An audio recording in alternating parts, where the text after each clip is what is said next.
Mirë, jemi rikthyer në studio, do të flasim për zhvillimet në rajon. Një takim i thirrur për 4-5 maj në Beograd me të gjithë serbët e rajonit duket se kanë gjallur disi shqetësime sa i përket ekspertëve, por edhe mediave ndërkombëtare, të cilët e kanë konsideruar atë edhe si krijimin e një Jugosllavie të re.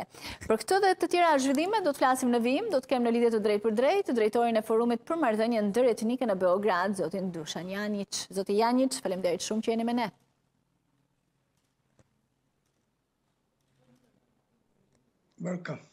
Faleminderit juve. Takimi i thirrur nga Vuçić për 4-5 maj, mediat italiane kanë konsideruar si krimin e një Jugosllavie të re. Çfarë po kërkon Vuçić që mbledh serbët e rajonit në Beograd?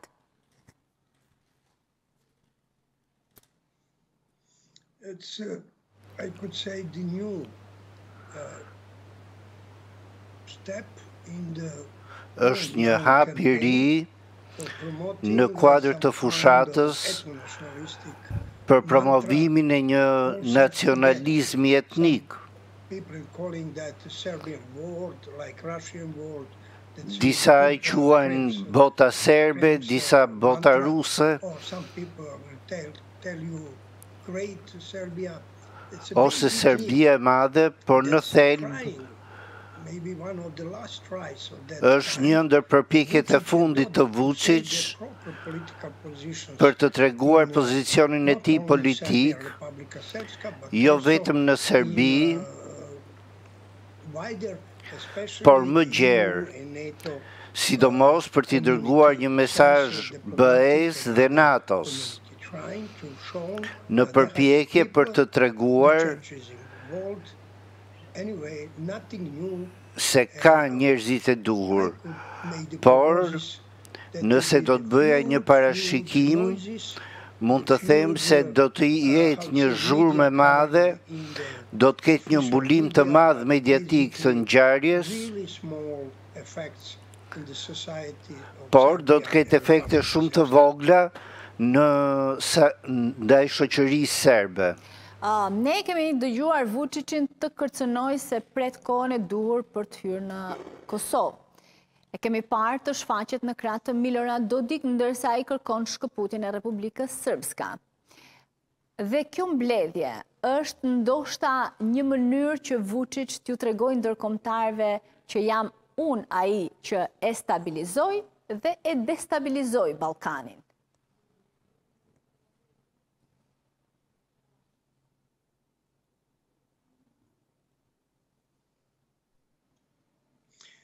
No doubt that from 2022, pa dyshim, në mbledhjen e Këshillit të Sigurimit të OKB-s në vitin 2022 i përcaktoi qartë Kosovën dhe Republika Srpska të Bosnjë-Hercegovinës. Në çdo rast, NATO, por edhe mediat, përfshirë politikanë të Kosovës dhe Serbisë, por edhe organizata jo qeveritare,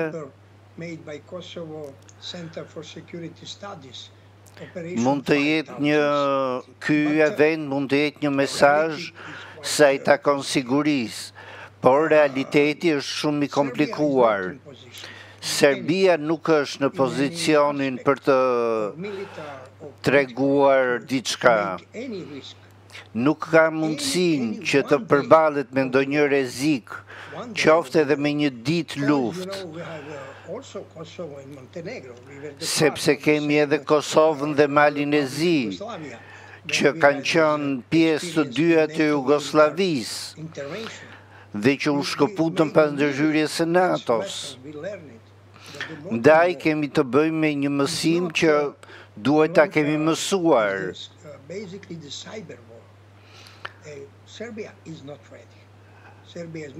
Dhe Serbia nuk është gati për të bërë ndonjë sulm surprizë apo pushtim.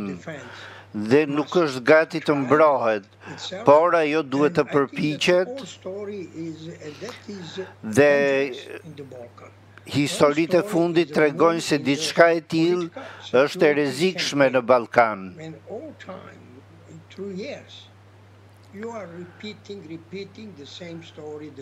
Pra, në pak vite, Beogradi përsërit historitë e tij, me fjalime urrejtje ndaj të tjerët, ose duke falsifikuar historinë.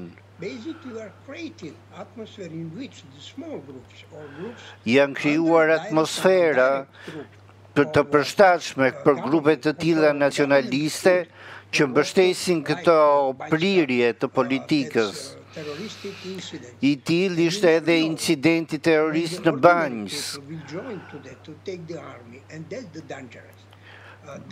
Aspekti i rrezikshëm është se njerëzit e thjeshtë do të bashkohen dhe do të rrokin armët, dhe kjo është e rrezikshme.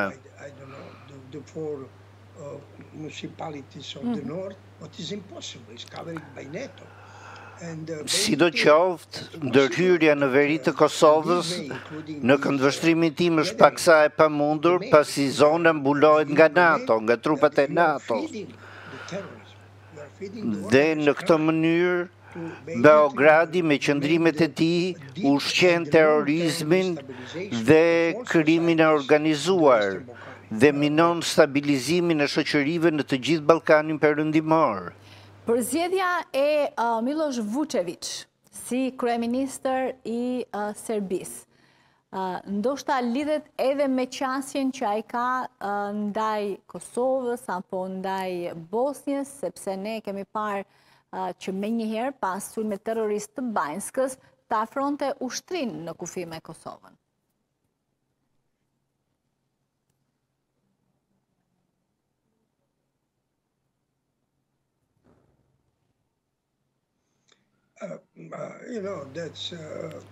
Vučević was the last on the one, how to say, line. Vučević ishte i fundit, nëse do ta quajmë kështu, i fundit në radhë. Nuk ka dyshim që ai është një zyrtar pro-rus dhe në 2019 Serbia ndryshoi strategjinë e saj ushtarake dhe duke e bërë detyrë të ushtrisë për të mbrojtur serbët në rajon.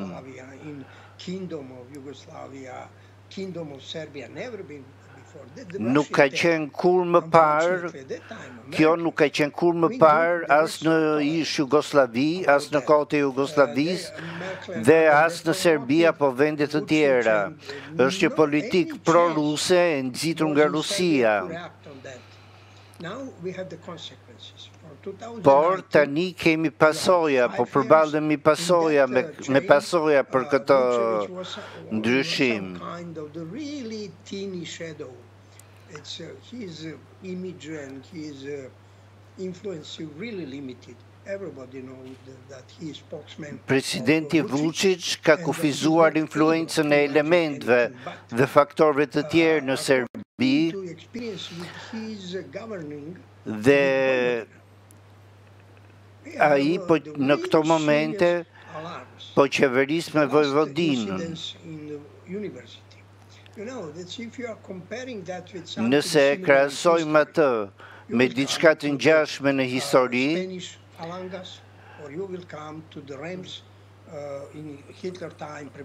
ajo do të përputhet me kohën e Hitlerit, me nismat që ndërmerrte Hitleri. Pra, kjo është diçka e rrezikshme. Angazhimi, përdorimi i mercenarëve është e rrezikshme. Njësoj si grupet që u përdorën në Banjsk. Krahas kësaj, Vučević po bashkëpunon, pasi ishte edhe ministër në kohën e Banjskës, po bashkëpunon me këto grupe. Për këtë arsye, çështja e Banjskës, sikur se tha dhe zyrtari O'Brien, ishte një test, jo vetëm për Serbinë, por edhe për Amerikën, për të treguar kapacitetet e Amerikës për të marrë në kontroll këtë pjesë të Ballkanit Perëndimor. Tani, pas Banjskës, ne dim që qeveria dhe presidenti Vuçiç dhe Ana Brnabić kanë miratuar një sër vendimesh dhe kanë përcjell një seri deklaratash sa i takon aspektit të sigurisë, aspektit ushtarak.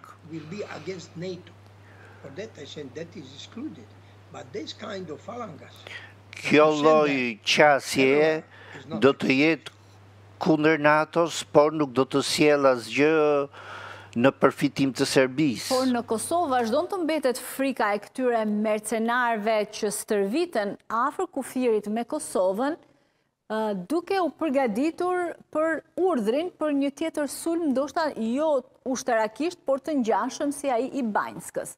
Mendoni se mund të ndodhë, është duke u planifikuar diçka e tillë?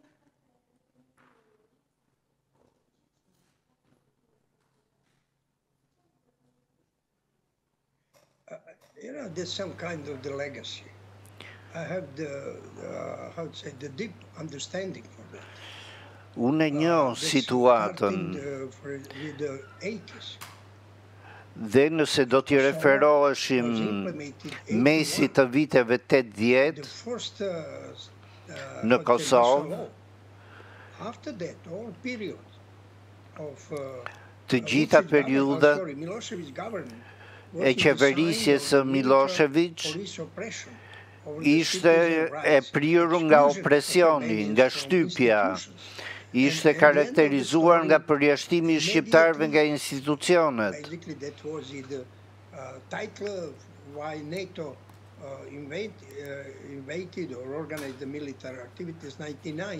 Prandaj dhe NATO ishte një nga arsyet përse NATO ndërhyri ushtarakisht në vitin 1999.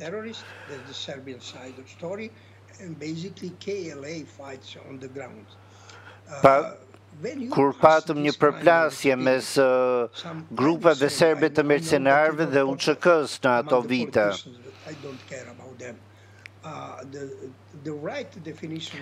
Për kufizimi i duhur i asaj që ndodhi në Kosovë është ai një lufte civile dhe NATO ndërhyri për ta ndalur këtë luftë dhe nga e cila duhet të nxjerren mësime.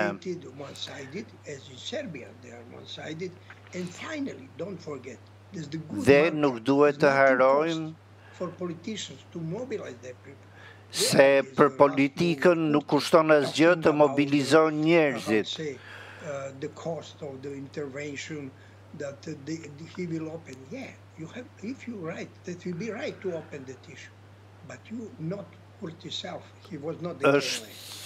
Është e vërtet që Kurti mund të ketë drejt të thotë që pala kosovare mund të ketë drejt të kërkojë rihapjen e çështjes së krimeve të luftës, por këtë nuk mund ta kërkojë Albin Kurti, pasi ai nuk ka qenë pjesë e UÇK-s.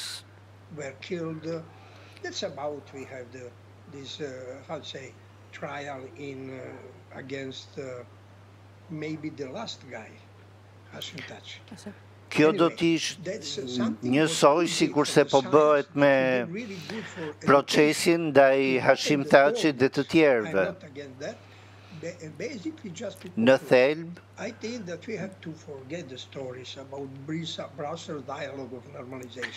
mendoj se duhet t'i harrojmë historitë, atë pjesë të historisë së bisedimeve në Bruksel që nuk ka funksionuar dhe duhet të fillojmë bisedime serioze, të shkojmë përtej ndërhyrjes së NATO-s, të shohim drejt ndërtimit të paqes, që është shumë e vështirë për të ndërtuar në Ballkan.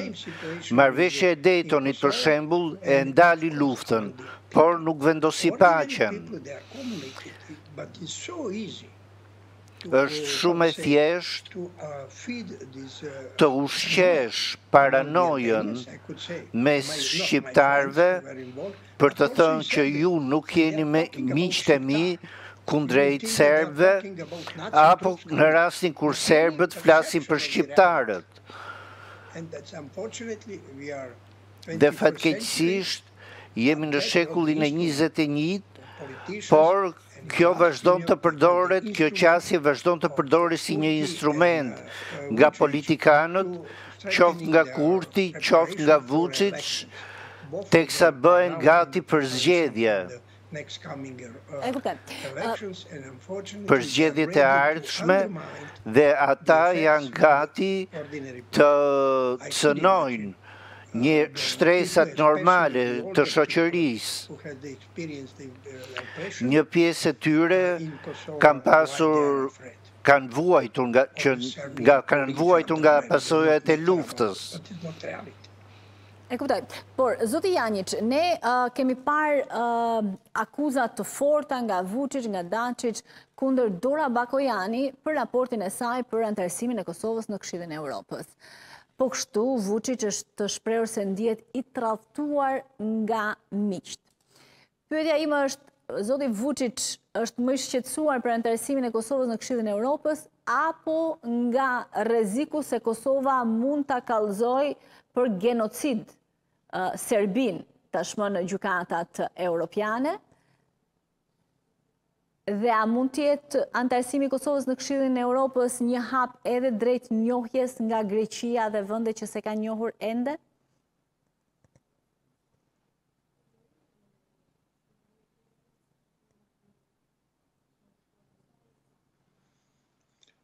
You know, that's really, I don't know how to qualify it. Kjo është diçka të cilën nuk do dija të klasifikoja, por do të quaje një rast diskriminimi ndaj grave, në këtë rast ndaj Dora Bakojanis, dhe është rasti kur këta burra nuk kanë kurajon t'i thonë të vërtetën popullit serb, sepse vendimi në realitet, në thelb, nuk është marrë nga Dora Bakojanis, po është marrë nga gjithë Evropa. Ndaj kemi me një fushat manipulimi të stilit primitiv. Në anën tjetër, ata bën një lloj vetvrasje politike në Beograd. Zonja Bakojanis është nga Greqia, e cila nuk e njeh Kosovën.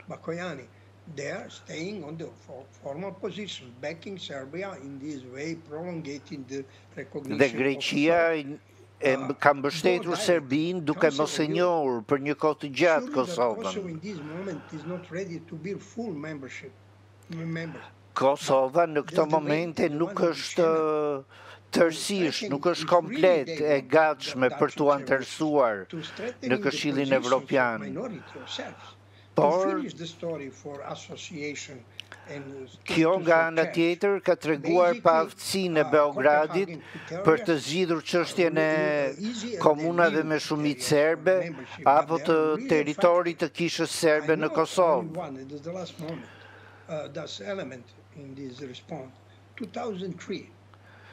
Në 2003, kur Serbia aplikoi për anëtarësim të plot në Këshillin Evropian, u prezantua ligji i ri për minoritetet. Dhe u përfshi dhe UNMIK dhe Kosova. Por çfarë donte të thoshte kjo?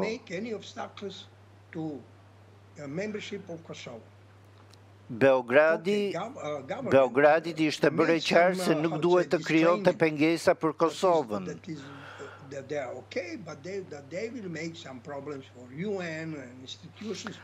Dhe pala serbe në këtë rast paralajmëroi se do të hapte një seri problemesh, qoftë në OKB, qoftë në radhët e strukturave të Bashkimit Evropian. authorities outside. If you're accepting something, you are doing for why they are doing that. Përse e ka bërë ajo këtë? Për shkak të problemeve të brendshme. Kjo nuk është diçka pozitive, sa i takon këtyre problemeve, por janë një realitet. Tani edhe qytetarët po e akuzojnë Vuçić se ka mashtruar dhe se po e shet Kosovën. Ky është një argument politik, por që në fund të fundit nuk është diçka negative që Kosova të jetë antare e Këshillit Evropian, e Interpolit apo institucioneve të tjera. Ajo aktualisht është edhe pjesë e Bankës Botërore, nëse do ta marrim si shembull. Një tjetër lajm të keq që Vuçić ka konsideruar se do t'i vijë Serbisë në muajin prill është një rezolutë e Kombeve të Bashkuara për genocid, për ta shpallur Serbinë si shtet genocidal, dhe në këtë rast bëhet fjalë për masakrën e Srebrenicës së Bosnjës. Çfarë po i ndodh Vučićit, po i kthehen të gjithë kundër, ndoshta tashmë ai nuk mund të luajë më dhe të qëndrojë më në dy karrige, në karrigen e perëndimit dhe në karrigen e lindjes që përfaqësohet nga Rusia.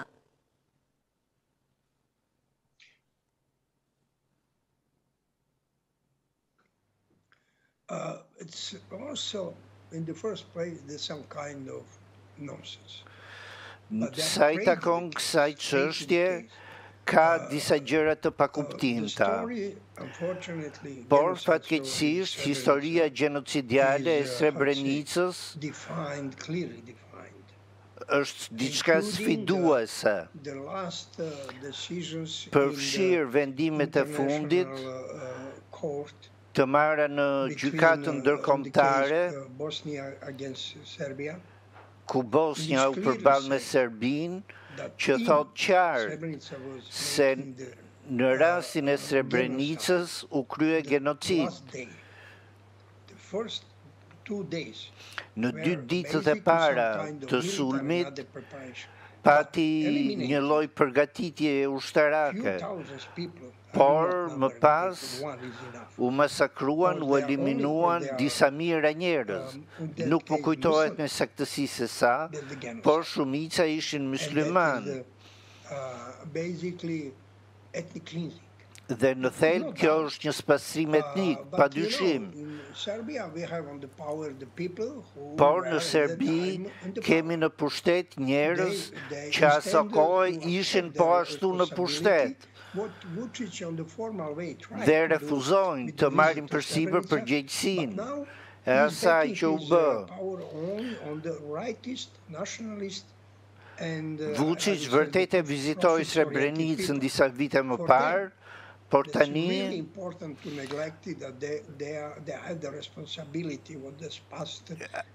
ai tregon se e mohon përgjegjësinë që Serbia ka pasur si drejtuese e Jugosllavisë në vitet 90. Mendoj se rezoluta e re që mund të trajtohet në OKB vjen për shkak të ndonjë lobimi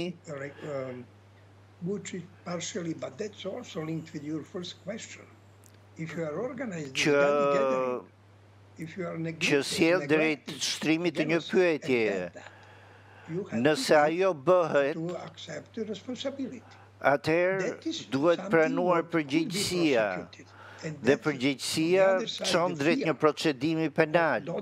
Dhe kjo shkakton frikë tek Milorad Dodik, por edhe zyrtar të tjerë.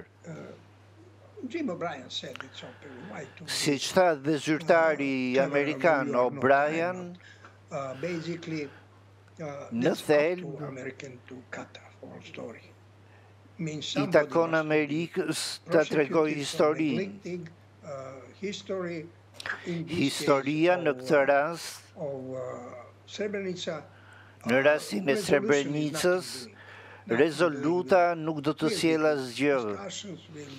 Do të ketë diskutime, do të ketë votime, meeting with Vuçić asked for Security Council. Do të ketë takime të tjera të kërkuara nga Vuçić për spastrim etnik në dëm të serbëve, ndaj do të ketë përpjekje të ndryshme, qoftë nga Amerika, qoftë nga Rusia, për të pasur bisedime mbi ndërhyrjen e NATO-s në vitin 1999, por të gjitha këto nuk i shërben interesave të banorëve tanë, as të Kosovës, as të Serbisë. Nuk mund të promovosh antarësimin në BE në këtë mënyrë. Ajo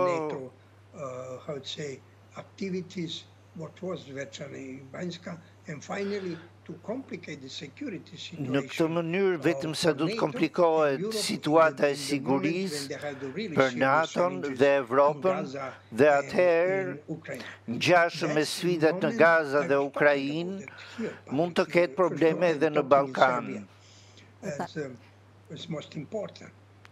Çka është më e rëndësishme është se për Vuçić është në luftë me kohën. Ati duhet të marrë vendime, duhet të zgjedhë se cilat karta të luaj dhe druhet se në të ardhmen historia mund të mos e përmend emrin e tij.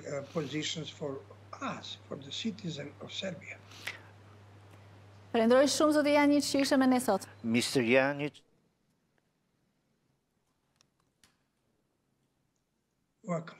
Faleminderit juve.